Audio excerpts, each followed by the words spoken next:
Hello, in this video, I'd like to introduce you to maps and sets in JavaScript.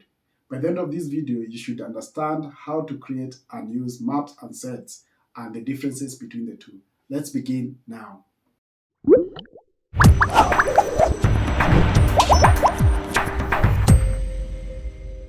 Welcome back. In this video, we are going to look at maps and sets in JavaScript and understand what they are and how to use them. By the end of this video, you should be comfortable using maps and sets. We are going to begin with maps. Map is a collection of key value pairs. There are three elements that you need to remember when you're dealing with maps. The first is there are key value pairs. The second is it's about the order. The order of this map is strict. The order is maintained. The key value pair order is maintained. Then something else we need to remember about them is the key is flexible. That's an important thing that you need to remember. The key is flexible. What this means, it can take in any data type. Those are simply the three things that you need to remember about maps. Then the other issue about maps is now the syntax of creating them. The first is creating a map. You would use the new keyword to instantiate like objects, like the same way you instantiate an object. The second thing, there are several methods that a map has, and some of them that you need to remember is like the set method. Then you need to remember the get method. Then the has method that checks if the map has a specific thing. Then lastly, something else that you need to learn is how to loop through or iterate over a map. This one you use for each. Those are the core concepts of a map that you need to remember. Let's begin now with creating our first map.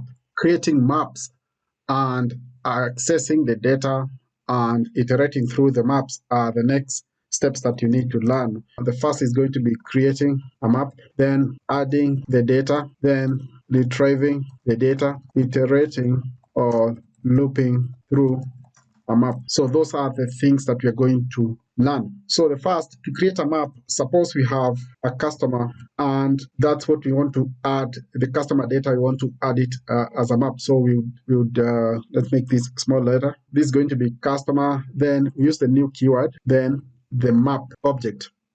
So once we have this map object, we now have the methods, the set, the get, and the has available for us to test and see what happens. Then adding the data, we use the set function or the method. In here, we can now do customer dot set.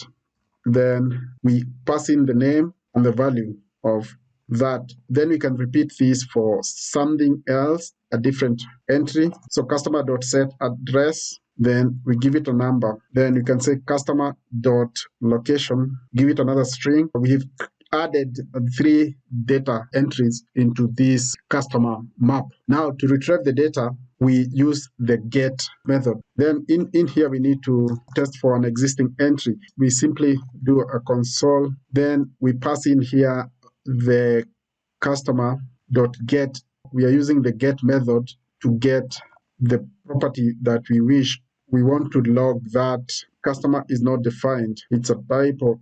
Here I'm typing consumer, so this should be consumer, customer, whichever. So, but we just need to correct this. It's just a typo.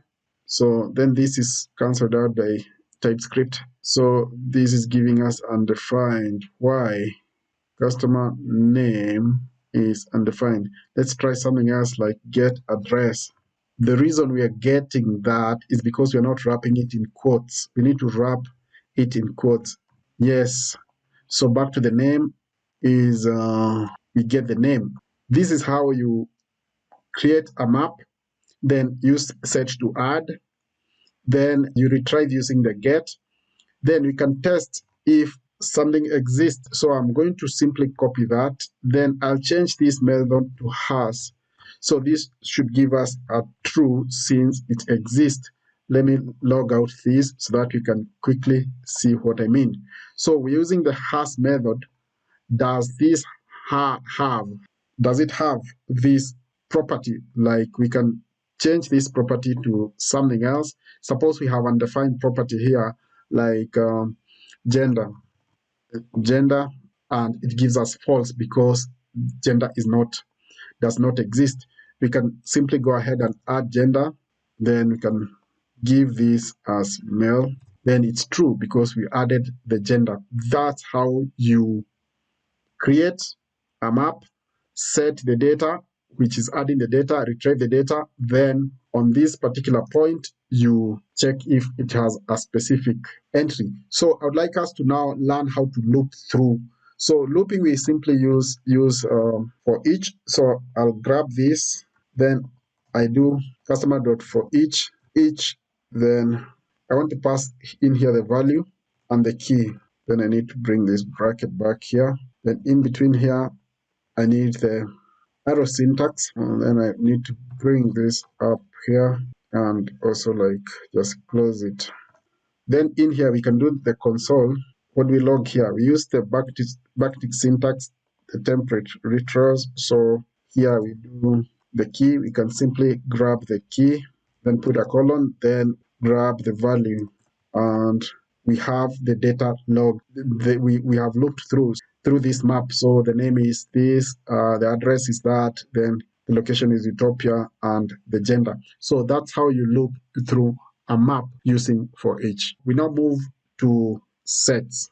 The sets are a unique value pairs that can only occur once and are useful when you want to use distinct items without duplicates. To create a set, we begin with the declaration. Maybe suppose we want to create a set of colors.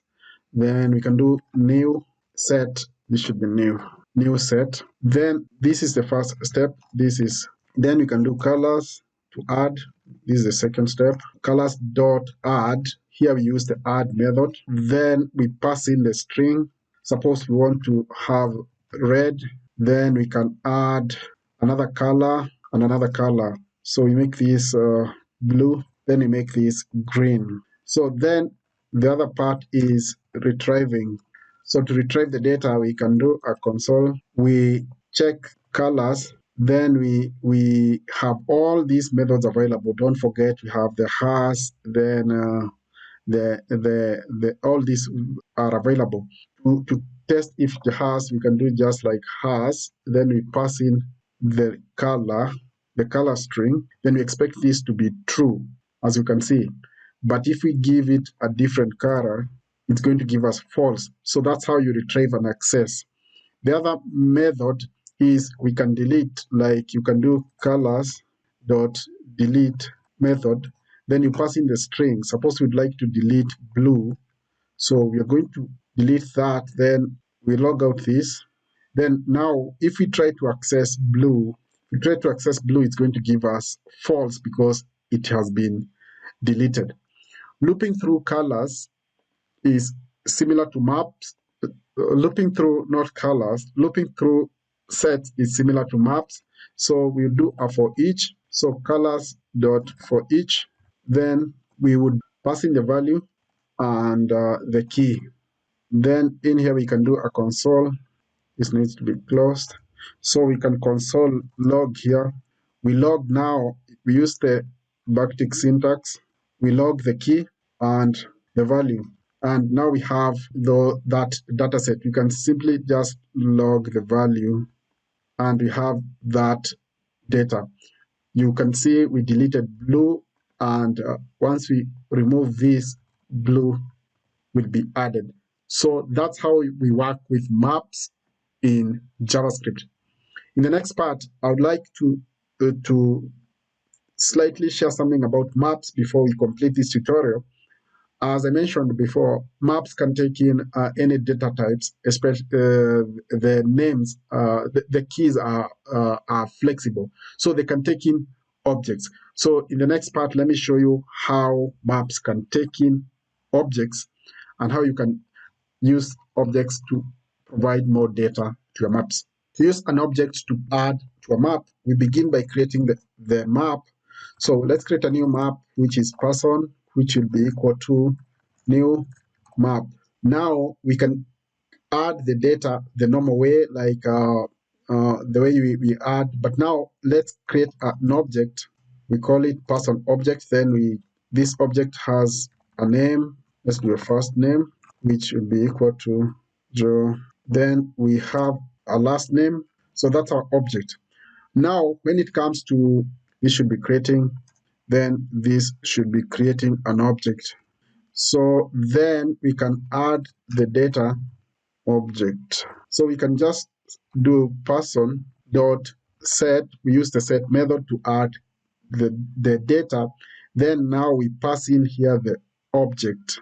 Then we give its value, customer details. This should be person. Let's make this small. Then we make this small. We have, then this should be small letters. We have the object. You remember I mentioned that a map can take in any key data type. We have an object here, this object, then we are passing it to this map using the set method, then we add it there. Then we can, of course, use the get to retrieve the data. We can now do something like value will be equal to, then person dot get, then we pass in the object. Person dot get, then we pass the object, then we can log this value and we get customer details. So we are able to access this. It's possible for you to pass an object into a map. That's what I wanted to quickly summarize and demonstrate.